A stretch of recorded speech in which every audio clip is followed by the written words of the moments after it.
to Naya Smile. Hello everybody, Merry Christmas if you're watching this. It's currently Christmas when I'm filming this. That is why I haven't changed out of my pajamas, because it's Christmas and you can be lazy on Christmas Day.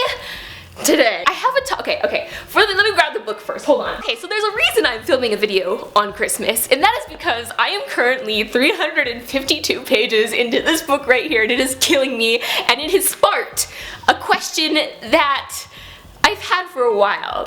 Are audiobooks better? So some of you right off the bat are probably like, no, Naya, like audiobooks obviously aren't better because originally books were only in paper form and weren't read to you unless someone read them to you physically. I have been going back and forth, well not really back and forth, I would say 90% of the time I have been reading this book has been in physical form, but I have read a few chapters or listened to a few chapters in audiobook form. This, like, my experience has been quite, I mean, absolutely right off the bat, like this book, Empire of Storms by Sarah J. Maas, like she is killing it, okay? It is like an 11 out of 10 book, it like is fantastic, but we're not here to review this book yet, so I'm gonna like gently put it down because it's like $35 book. The question, are audiobooks better? I created a list of pros and cons that I personally have noticed going back and forth between the audiobook version and the hardback, physical, regular, normal, usual way of reading book. The main reason why I wanted to make this video is because I'm going to, after this book, after I finish Empire of Storms,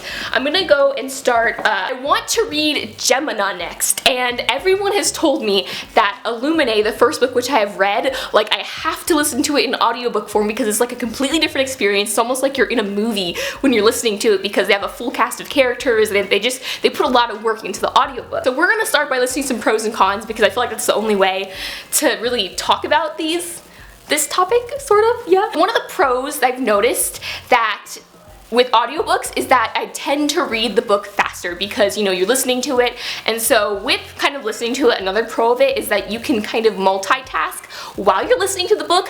But here's where the con comes in with that side, is because I noticed that I ended up, those chapters that I listened to in audiobook form, I ended up rereading those chapters anyways because I felt like I was missing details. Because you're listening to it, you kind of like pick up just on the key things, or at least my brain does because my brain's lazy and it only wants to like remember like the most important stuff. I ended up rereading those chapters because I don't know, like I listened to it, but then I still felt like I was missing some stuff, and I went back and read it, and definitely for me personally, the details are so much more vivid in my head when I read it like myself versus listening to it. I know some people it's the other way around where it's like they can like imagine things so much better and everything just sticks in their mind so much better when it's spoken to them. Another one of the cons is that I feel like when you listen to the audiobook, okay, I want to use the Raven Cycle as reference because one character in the Raven Cycle, Adam, right? So he's supposed to have sort of like a country, like a really southern accent,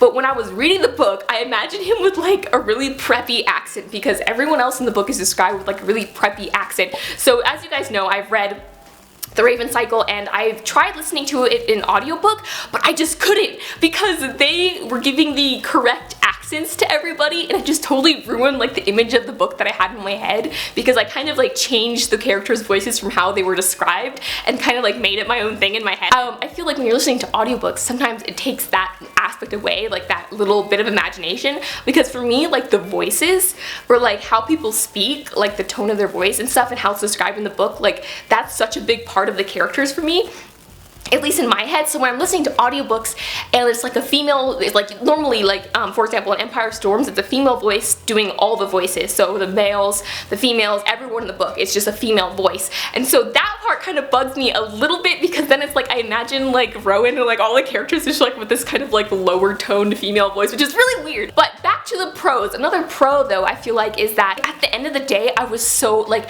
everybody who's studying and works all day and has to like stare at a computer screen for like 90% of the day, like my eyes are like sore and dry at the end of the day, and so sometimes I just got to the point where it's like my eyes are sore but I'm like not tired, so I want to read, but at the same time like my eyes are tired so my eyes don't want to read. In that case, like having an audiobook is awesome because you can just like put it in, close your eyes and like totally relax and like get into the book. Anyways, okay, that's my short little rant on audiobook. Halfway through Empire of Storms, and I'm gonna definitely finish the rest of the book in physical form because it's so much better like when you just like imagine everything yourself in your head. Okay, until next time, keep reading. I'll talk to you guys later. Bye!